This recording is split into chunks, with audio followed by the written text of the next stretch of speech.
성도는 사랑할 자격밖에 없습니다 라는 제목의 말씀을 가지고 오늘의 시간 함께 은혜 받기를 원합니다. 성도는 사랑할 자격, 용서할 자격밖에 없습니다. 아멘이십니까? 하나님께서는 그 누구에게도 정죄할 자격을 주시지 않았습니다. 정죄는 하나님만의 특권입니다. 간혹 아이들이 이렇게 아이들을 보면서 간혹 이 큰아이가 작은아이에게요 이 혼낼 때가 있어요. 부모처럼. 근데 참 희한하죠. 엄마가 혼내는 거하고 똑같이 큰애가 동생을 혼내더라고요. 근데 그런 거 보면 부모는 어때요? 속으로 니나 좀 잘하지, 니나 좀 잘하지 그 생각이 들어요. 그러면서 어떤 마음이 드느냐, 그건 내가 할 몫이지 네가 할 몫이 아니야, 그런 마음이 듭니다. 만약 부모가 없다면 당연히 위에 큰아이가 작은아이의 부모 노릇을 하고 훈계하고 그런 것 있을 수 있겠지만, 그러나 부모가 있다면 그 아이를 혼내는 것은 부모의 역할이지 그 큰아이의 역할이 아닌 거예요. 오늘 본문은 서기관들과 바리새인들이 음행 중에 잡혀온 여자를 끌고 와서 예수님을 시험하고 있는 장면을 배경으로 하고 있습니다. 사실 유대인들 중에서 이 종교 지도자들이었던 서기관들과 바리새인들의 눈에 예수님은 어떻게 보였을까요? 아마 눈에 가시였을 거예요. 사사건건이 자신들의 어떤 잘못들을 지적하고 또 그들이 가지고 있었던 종교적 기득권들을 부정하고, 그리고 심지어는 자신들에게 독사의 자식들아 그렇게 자신을 부르는 예수님, 아마 그들 마음속에는 어떻게 하면 저 예수님을 죽이면 좋을까라는 그런 생각으로 가득 차 있었을 것입니다. 그러던 중에 예수님을 시험하여 덫에 걸리게 하기 위해서 계략을 세웠습니다. 그 계략이 무엇인가? 오늘 현장에서 음행한 여인을 잡아다가 예수님 앞에서 그 죄를 묻는 거였어요. 사실 이 여인의 지은 죄는 모세의 율법에 의하면 사람들이 돌을 집어다가 그 여인에게 던져서 투석형이라고 하죠. 돌에 맞아서 죽는 그런 벌을 받아야 했던 여인입니다. 사실 당시에는요, 현장에서 음행한 여인은 잡아다가 그렇게 처리를 했어요. 그게 공동체의 어떤 그 정결을 유지하는 그런 구약의 방법이었다라는 겁니다. 그런데 그런 현장에서 음행을 저지른 여자를 잡아다가 예수님 앞에 놓고는 예수님께 질문하는 거예요. 예수님, 도대체 이 여인을 어떻게 처리하는 것이 맞습니까? 그런데 이 질문에는 굉장히 바리새인과 서기관들의 모략이 그 속에 숨어져 있음을 우리는 알 수 있습니다. 만약에 예수님께서 이 여인을 그래 율법대로 죽여야 한다 그렇게 이야기한다면 어떻게 해야 되는 거예요? 예수님이 지금까지 말씀하셨던 사랑의 가르침과 상반되는 이야기이죠. 그래서 예수님을 굉장히 이율배반적인 아주 무자비한 사람으로 몰아세우기 위하는 계략이 이 속에 포함되어져 있었던 거예요. 또한 만약에 예수님께서 그 여인을 모세의 율법대로 처벌하지 말아야 한다 그렇게 이야기한다면 어떻게 되는 거예요? 하나님께서 주신 율법을 파괴하는 것이죠. 그러니까 다시 말해서 신성모독이 되는 거예요. 이렇게 예수님을 정죄할 기회를 그들이 잡기 위해서 오늘 이 모든 사건들을 꾸며낸 겁니다. 그런데 놀랍게도 이것을 예수님께서 아셨어요. 그래서 어떻게 해결합니까? 7절에 보시면 너희 중에 죄 없는 자가 돌로 치라 그렇게 말씀을 하셨습니다. 그랬더니 놀랍게도 거기에 서 있는 모든 사람들이 다 양심의 가책을 느끼고 모두 돌아가 버렸습니다. 예수님께서는 너희 중에 죄 없는 자가 돌로 치라 말씀하셨습니다. 다시 말해서 아무도 그녀를 정죄할 사람이 없다라는 것을 간접적으로 아주 기가 막힌 말씀으로 선포하신 것이지. 여러분, 왜 그렇습니까? 왜 아무도 그녀를 정죄할 사람이 없는 것일까요? 그들 모두 정죄할 자격을 가진 사람이 아니기 때문에. 왜 우리는 정죄할 자격이 없습니까? 첫 번째로 나도 죄인이기 때문에 우리는 누군가를 정죄할 수 없다라는 거예요. 여러분, 오늘 서기관들과 바리새인이 잡아온 이 여인은 현장에서 간음하다가 붙들린 여인이었습니다. 가만히 보면 그녀도 자신이 죽을 죄를 지었다라는 것을 이미 모든 걸 받아들이고 있는 그런 모습을 보이고 있어요. 이런 반항을 한다든지 아니라고 변명을 한다든지 이런 모습이 전혀 없어요. 그냥 현장에서 잡혔기 때문에 이제 나는 돌에 맞아 죽겠구나 라는 것을 이 여인도 다 받아들이고 있다는 거지. 그런데 예수님께서는 죄 없는 자가 돌로 치라 그렇게 말씀하시면서 죄 있는 자는 결코 정죄할 자격이 없다라는 것을 선포하신 거예요. 사람들이 예수님의 말씀을 듣고 왜 다들 따라갔습니까? 가만히 생각해 보니 자기도 죄인이기 때문이에요. 자기 양심에 그래 나도 죄인인데, 그런데 죄 없는 자가 돌로 치라 한다면 나도 죄인이니까 돌로 칠 수가 없다라는 거예요. 여러분, 우리도 죄인 아닙니까? 누군가를 정죄할 자격이 1%도 없는 우리들 아닙니까? 여러분, 내가 더 큰 죄를 지었습니다. 내 허물이 더 커요. 내 안에 더 심각한 죄가 있어요. 남몰래 짓고 있는 죄가 더 치명적이라는 거예요. 그런 우리들이 어떻게 다른 사람을 정죄할 수 있겠습니까? 여러분, 형제 자매의 눈 속에 티를 보고 정죄하고 싶은 유혹이 들 때에 우리는 기억해야 될 것이 있습니다. 뭐냐 하면 내 눈 속에는 그들의 티보다도 더 큰 들보가 들어있다라는 사실입니다. 내가 짓는 죄는 작은 죄이고 다른 사람이 짓는 죄가 더 크게 보이고, 그래서 내가 너를 정죄할 자격이 있다라고 그렇게 만약 우리 마음속에 생각한다면 큰 오산입니다.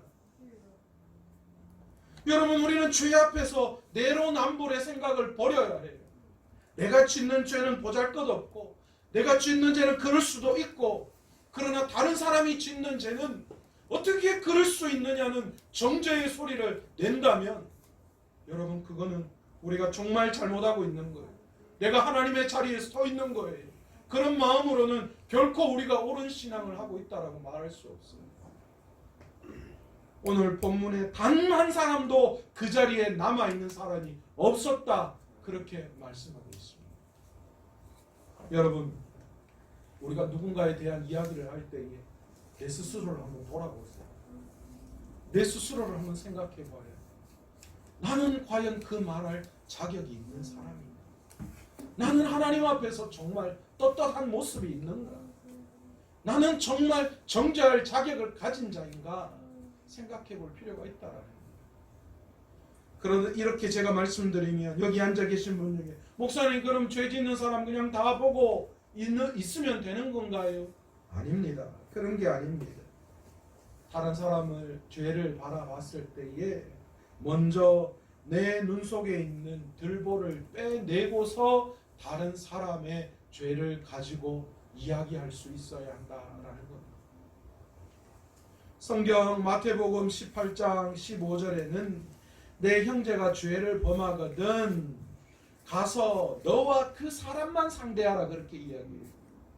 그래도 그 사람이 말을 듣지 않으면 한두 사람 더 데리고 가서 말하고, 그래도 듣지 않으면 교회에 말하고, 그래도 듣지 않으면 너 뭐 하라고요?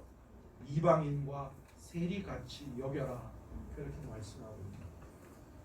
여러분, 하나님의 말씀에 비추어 보았을 때 내 형제 자매가 무엇인가 잘못하고 있다라고 생각한다면 내 스스로 내 눈에 있는 들보를 빼내고 아멘. 주님 앞에 기도하며 아멘. 정말 그 사람을 사랑하는 그 마음으로 혼자 가서 그 잘못을 가지고 서로 부둥켜 안고 기도하고 위로해 줄 수 있고 그 문제를 해결하도록 노력해야 돼요. 아멘. 우리처럼 뭔가 내 눈에 들지 않는 뭐 하나 보이면 이웃 내 주위에 있는 사람들에게 니 봤나?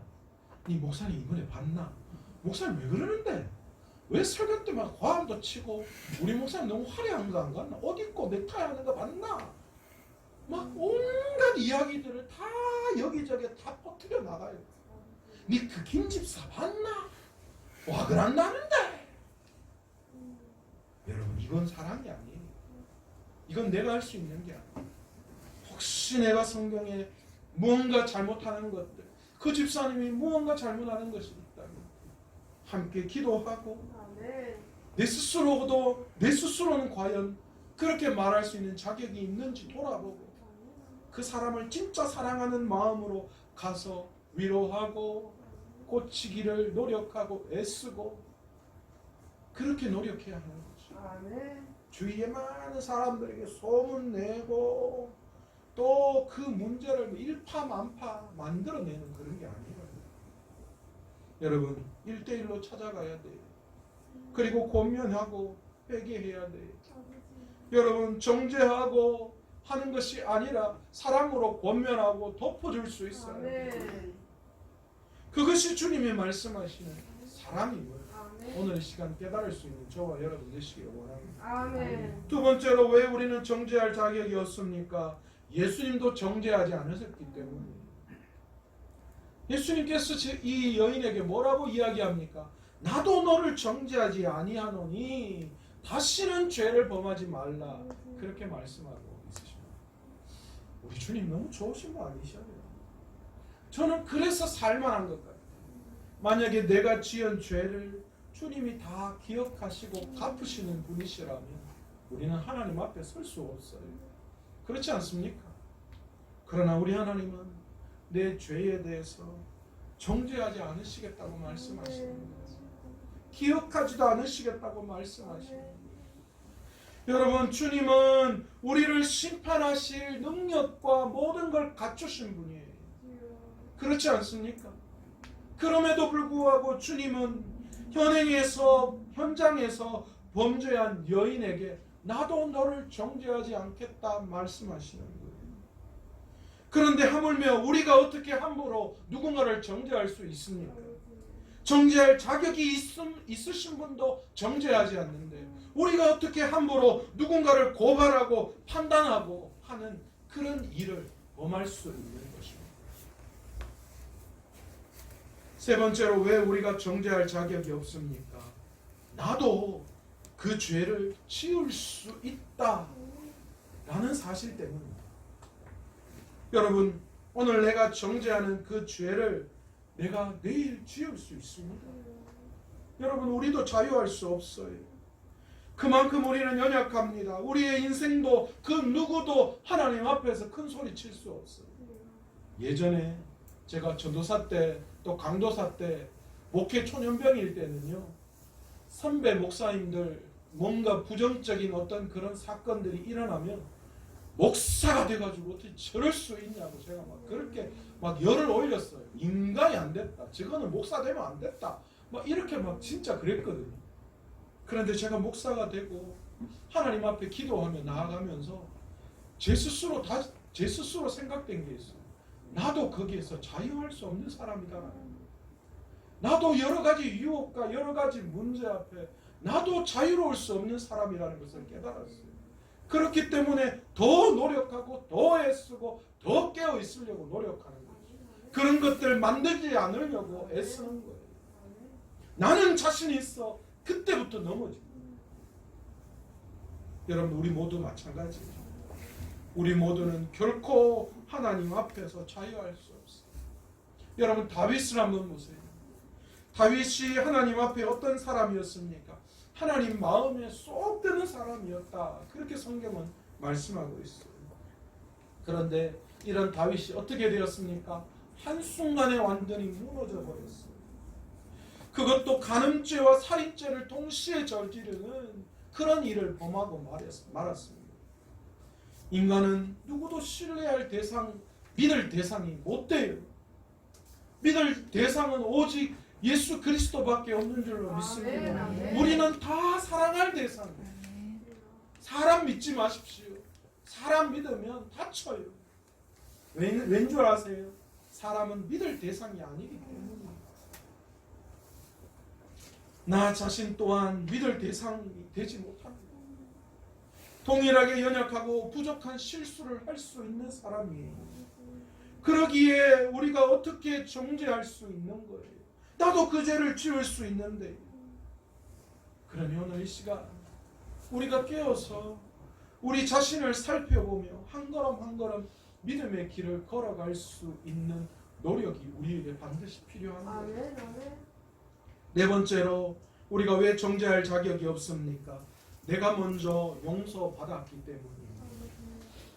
이 자리에 모인 우리 모두는 다 죄인입니다. 맞습니까? 누구 하나 죄 없는 자가 없어요. 그러나 우리가 다른 것이 있습니다. 우리는 그냥 죄인이 아니라 무슨 죄인입니까? 용서받은 죄인입니다.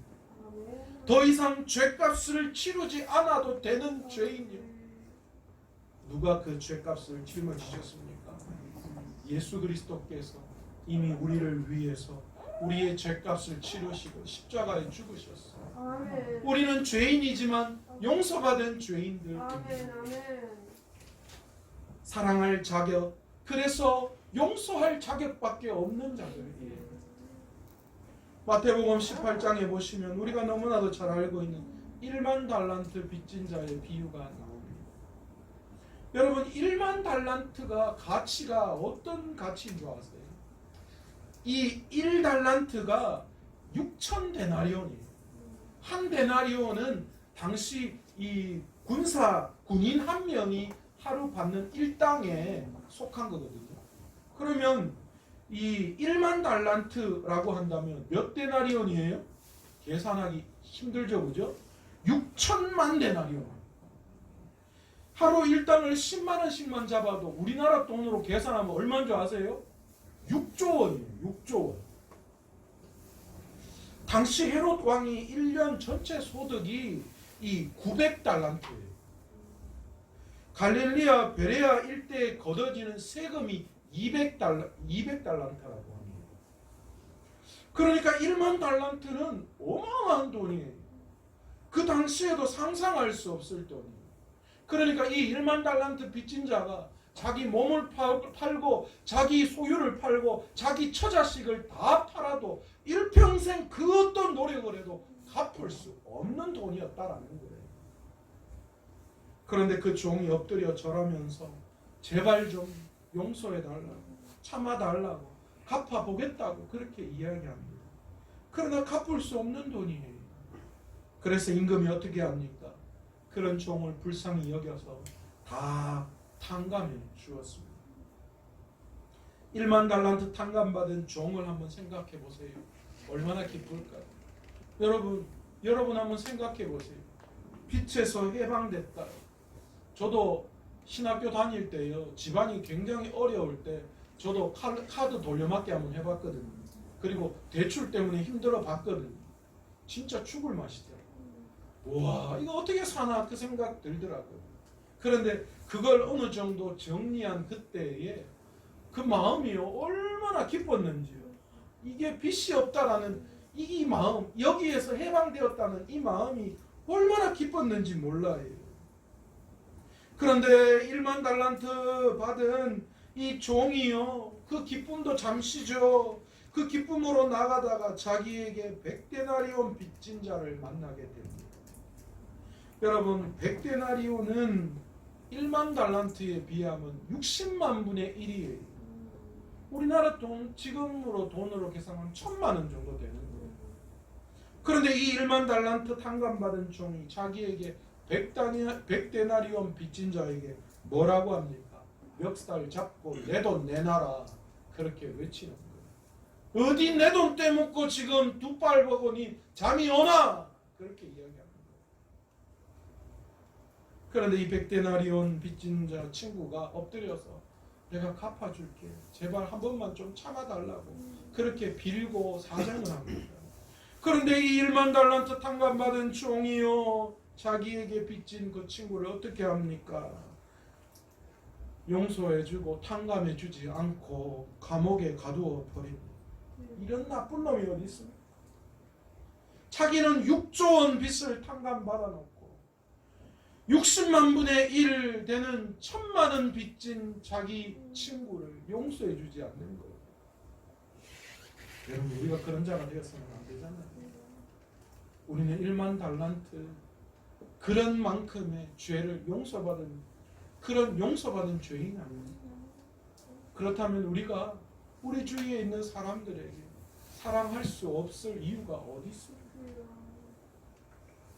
우리는 매일 주님이 가르쳐 주신 기도를 합니다. 우리가 우리에게 죄 지은 자를 사하여 준 것 같이 우리 죄를 사하여 주옵시고, 다른 말로 이야기하면 뭡니까?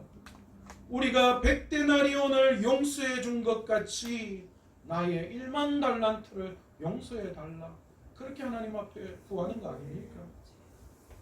우리가 용서받기를 원하는 1만 달란트에 비하면 우리가 용서해 줄 100데나리온은 정말 아무것도 아니에요. 시시한 거예요. 여러분, 우리는 먼저 용서받은 사람들입니다. 아멘. 그 누구도 누구로부터 용서받았습니까? 하나님 아버지로부터 용서받았습니다. 아멘. 아멘. 주님께서 예수 그리스도를 지불하셔서 우리를 용서해 주신 거예요. 그래서 용서받은 자의 감격과 기쁨을 누리는 게 우리들입니다. 그렇다면 마땅히 우리도 용서해 주어야지. 우리가 용서받은 그 기쁨을 사람들에게 나누어 줄 수 있어야지. 그 사람들도 맛볼 수 있도록 해줘야지. 그래서 우리는 정죄할 자격이 없는 자들이라는 거예요. 정죄할 수 없는 거예요. 여러분, 가정과 교회는 죄를 들춰내는 것이 아니라 죄를 덮는 것입니다. 가정은 허다한 수치를 덮는 것이고, 교회는 부족하고 연약한 가운데 그 연약한 자들을 덮어주는 것, 그것이 교회입니다. 그래서 교회는 용서받은 죄인들이 모여있는 사랑의 공동체입니다. 창세기 9장에 보면 노아가 대낮부터 술에 취해서 집에 뻗어버리는 사건이 발생합니다. 홀랑 빨가벗고 집안에 술 취해 누워있는 아버지를 먼저 둘째 아들인 함이 목격합니다. 아버지의 허물은 장막 안 텐트에서 일어났습니다. 가정에서 일어난 일이에요. 그런데 그 모습을 본 둘째 아들 함이 어떻게 합니까? 어떻게 아버지가 저렇게 할 수 있냐고 밖에 나아가서 노발대발 외치고 다니는 거예요. 자신이 아주 정의롭게 보이기 위해서 그 모습들을 드러내는 거예요. 아버지가 어떻게 이럴 수 있느냐? 그 말은 아버지의 죄를 지적하는 것도 있겠지만 자신의 정의로움을 받은 사람들에게 보이는 거예요. 나는 아버지의 죄마저도 들춰낼 수 있는 그런 사람이야. 사람들에게 그렇게 외치는 거예요. 그런데 이 말을 들은 첫째와 셋째인 셈과 야벳은 어떻게 합니까? 자기들의 어깨에 옷을 들추어 매고 뒷걸음질을 취해서 아버지의 나체를 보지 않기 위해서 고개를 돌리고 자기가 가지고 간 그 옷을 옷으로 아버지를 덮어줍니다. 아버지의 수치를 덮어온 거예요. 아버지의 얼굴을 돌이켜 보지 않고 그 가정의 문제를 밖으로 가지고 나아가지 않고 그 가정 안에서 덮어내는 그런 일들이 그들에게 있었거든요. 노아가 술을 깨고 난 다음 어떻게 했습니까? 작은 아들 함이 자기에게 행한 일을 알고 그를 책망합니다. 함의 아들 가나안이 저주를 받게끔 그렇게 이야기했어요. 그러나 상대적으로 그의 형 그리고 그의 동생은 어떻습니까? 셈의 하나님 여호와를 찬송하리로다 그렇게 이야기합니다. 영원토록 이 야벳을 창대하게 하시겠다. 그리고 셈의 장막에 거하게 하시겠다. 가나안은 그의 종이 되게 하겠다. 그렇게 말씀하고 있습니다. 여러분, 우리는 사랑할 의무만 있습니다. 용서할 의무만 있어요. 가정과 교회는 허다한 죄를 덮어야 돼요. 여러분, 우리가 지나는 곳마다 형제 자매의 허다한 죄가 덮이는 역사가 일어날 줄로 믿습니다. 아멘. 우리 교회 안에는요, 어떤 수치와 어떤 부족과 어떤 연약과 어떤 아픔이 있어도 이곳에 오면 다 덮여지는 역사가 있는 교회 만들어가는 저와 여러분 되시기를 간절히 축원합니다. 아멘. 아멘. 여러분 우리는 삭개오에 대한 이야기를 너무 잘 알고 있습니다. 여러분, 삭개오는 어떤 사람이었습니까? 동네 사람들이 삭개오를 향하여 정죄했습니다. 당신은 죄인이다라는 거예요. 왜 그렇습니까? 많은 사람들의 재산을 빼앗아 부를 축적한 사람이 삭개오였기 때문이죠. 그 당시 많은 사람들이 삭개오를 나쁜 사람이라고 여겼습니다. 그래서 동네 사람들은 삭개오와 교제하지 않습니다. 그런데 이게 웬일입니까? 예수님이 삭개오에게 찾아오셨습니다. 그리고 삭개오의 이름을 불러주십니다. 그리고 그의 집에 가서 함께 식탁의 교제를 나눕니다. 당시 유대 사회에서는 있을 수 없는 일이에요. 어떻게 의인이 죄인의 집에 가서 함께 먹고 마실 수 있느냐는 거죠. 그러나 주님은 그 모든 것을 뛰어넘으셨습니다. 누가복음 19장 9절에 예수님이 그러고 뭐라고 삭개오에게 말씀하십니까? 예수께서 이르시되 오늘 구원이 이 집에 이르렀으니 이 사람도 아브라함의 자손이미로다. 아멘. 여러분, 죄인 삭개오에게 구원의 놀라운 은혜를 주님이 선포하셨어요. 주님은 삭개오를 정죄하지 않으셨습니다. 오히려 그의 이름을 불러주고 그의 집에 가서 함께 신방하며 교제를 나누고 먹고 마시는 만찬을 하시면서 마지막에 그를 구원에 이르게끔 구원을 선포하십니다. 여러분, 교회가 이런 곳이 되어야 되지 않나요? 아멘. 우리가 그런 사람 되어야 되죠. 아멘. 너 왜 이거 잘못했어? 왜 이렇게밖에 못했어? 이게 맞는 거야 라고 말하기 이전에 내가 먼저 찾아가 그들의 죄를 덮고 그들을 사랑하고 아멘. 우리가 받았던 것처럼 구원의 기쁨을 그들에게 전해줄 수 있는 그런 사람, 그게 우리 그리스도인 되어야 하고 그게 아멘. 교회가 되어야 되지 않겠습니까? 아멘. 아멘. 여러분, 교회는 누구에게나 다 열려 있습니다. 세상 속에 문제 있는 모든 사람들에게도 다 열려 있습니다. 그들에게 교회는 어쩌면 방주의 역할을 해야 됩니다. 물에 빠져나가는 물질 때문에 또 질병 때문에 여러 가지 문제 때문에 세상 가운데 빠져 허덕이는 그 사람들에게 교회는 방주가 되어줘야 하고요. 아멘. 구원의 기쁨이 되어줘야 하고 아멘. 절망 가운데 있는 그들에게 희망을 주는 교회가 되어야 합니다. 아멘. 아멘. 왜 그렇습니까? 우리가 그런 사람들이었기 때문입니다. 교회는 담배 피는 사람, 술 마시는 사람, 사기꾼, 남봉꾼, 거친 사람, 욕하는 사람, 중독자, 이혼한 사람, 전염병자, 심지어는 동성애자들도 다 올 수 있습니다. 동성애가 문제입니다. 그것을 문제 있다고 교회는 말해야 합니다. 그러나 그 동성애자들이 문제 있다고 내어치는 것이 아니라 교회 안에서 그들을 변화시키고 아멘. 그들이 옳은 진리를 깨닫게 바른 것을 선택할 수 있도록 만들어 나가야, 고쳐 나가야 아멘. 아멘. 그들도 하나님의 창조물이기 때문에. 아멘. 여러분, 그런 사람들이 교회에 왔을 때 저 사람 저런 사람이에요, 저 사람 저래, 그렇게 우리는 정죄해서는 안 됩니다. 그래서 그들의 마음문을 닫게 한다면 우리는 하나님 앞에 엄청나게 범죄를 합니다. 그들의 문제를 가지고 나와서 또한 설사 그들이 다른 의도를 가지고 나왔다 하더라도 우리는 예수님의 사랑으로 변화시키고 고치고 사랑으로 치유하고 새 소망을 가지게끔 해야 합니다. 아멘. 아멘. 무엇보다 구원의 기쁨을 누리게 해야 합니다. 그게 우리의 의무이고 교회의 의무입니다. 아멘.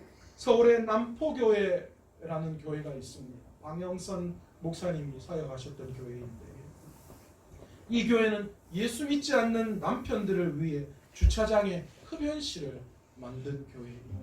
서울에는요 아내가 교회를 다니고 남편은 교회를 다니지 않는 그런 싱글 이 족들이 많아요. 그런데 이 남편들이 또 아내들한테 꽉 잡혀 있으니까요. 아침에 교회 태워달라고 하면 주일날 아침에 교회를 태워줘야 되잖아요.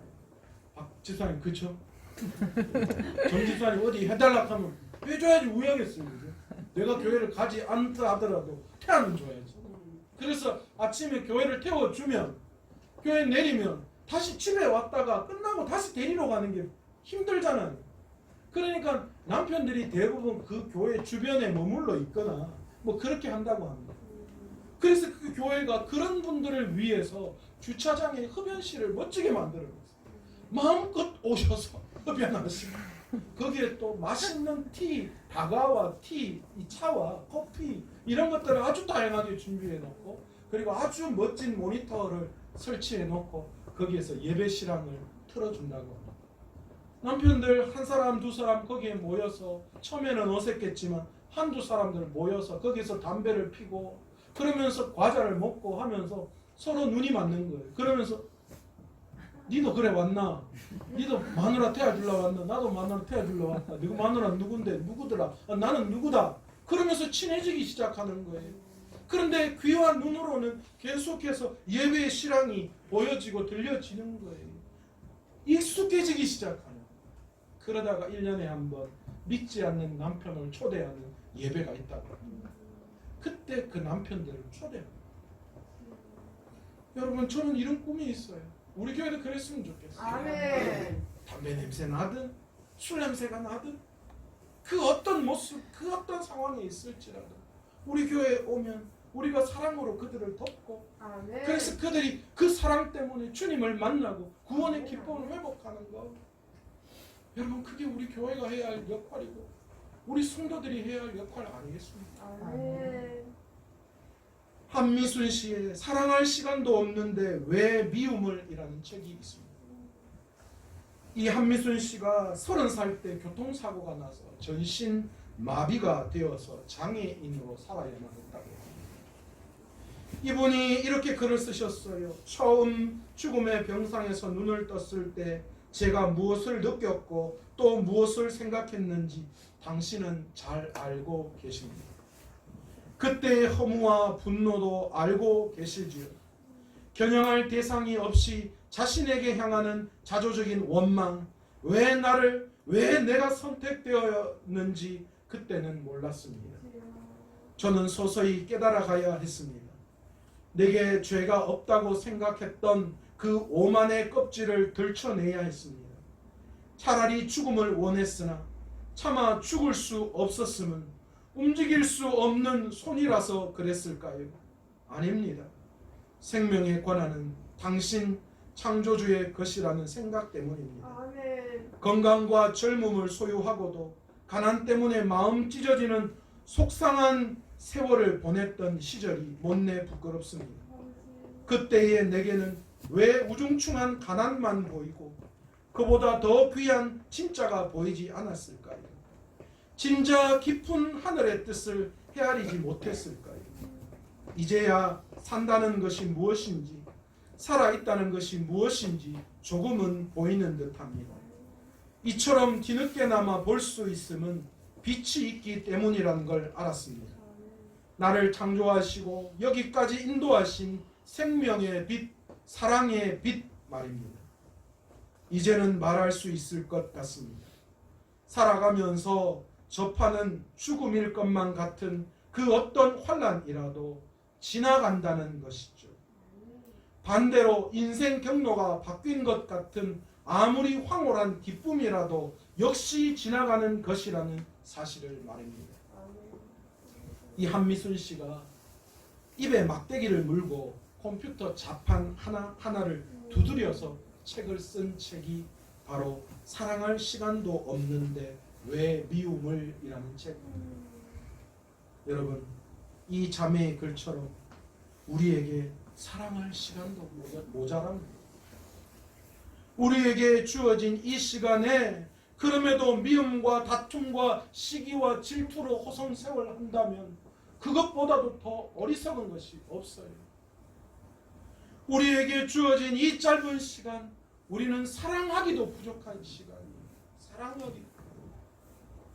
여러분, 2020년을 보내며 사랑할 수 없었던, 미워하고 시기하고 질투하고 정죄했던 우리의 마음들을 다 십자가 앞에 내려놓을 수 있는 저와 여러분 되시기를 바랍니다. 아멘. 사랑하지 못한 그 묵은 감정들 아버지. 여러분 그거 내려놓으셔야 돼요. 아멘. 아멘. 그런 마음으로 다시 2021년을 시작할 수 없어요. 아버지. 오늘 이 시간 내 마음속에 미워하고 시기하고 질투하고 다투었고 정죄했던 그 마음들을 제발 좀 내려놓을 수 있는 저와 여러분 되시길 원합니다. 아멘. 나는 정죄할 자격이 없고 미워할 자격이 없고 시기할 자격이 없는 자들입니다. 아버지. 그러기에 그 모든 것들 다 내려놓고 나도 용서받은 자고 나도 구원의 기쁨을 누리는 자고 그러기에 사랑하고 용서하고 감사할 수 있는 저와 여러분 되시기를 간절히 축원합니다. 아멘. 우리에게는 사랑할 자격, 용서할 자격만 주셨어요. 그러기에 오늘 이 시간 2020년 그 사랑으로 마무리하고 아멘. 사랑하지 못했던 그 마음들은 제발 다 과거로 보내버리고 2020년 새롭게 다가오는 그 해는 주님 앞에 사랑하며 시작하겠다. 아멘. 사랑으로 나아가겠다. 아멘. 사랑할 시간도 부족하기에 내가 다른 어떤 거는 하지 않겠다. 사랑하며 용서하며 감사하며 살겠다. 아멘. 그렇게 마무리하고 새해를 시작할 수 있는 저와 여러분 되시기를 간절히 축원합니다. 아멘. 오늘 이 시간 말씀을 생각하시면서 기도할 때 주님 정말 사랑하는 사람 되게 하여 주옵소서. 아멘. 아멘. 사랑하는 자들아 내가 너희를 사랑한 것 같이 너희도 서로 사랑하라 말씀. 그 아멘. 말씀을 여러분 과거에 가지고 있었던 사랑하지 못하고 용서하지 못했던 마음들 누군가를 향해 가지고 있었던 그 마음들 마음의 찌꺼기들 그런 환경과 여건들 오늘 이 시간 주님 앞에 다 내려놓기를 원합니다. 주님 앞에 다 맡기길 원합니다. 아멘. 그리고 다시 한번 주님 나는 이제 사랑만 하렵니다. 아멘. 용서만 하렵니다. 아멘. 그렇게 2021년을 시작하렵니다.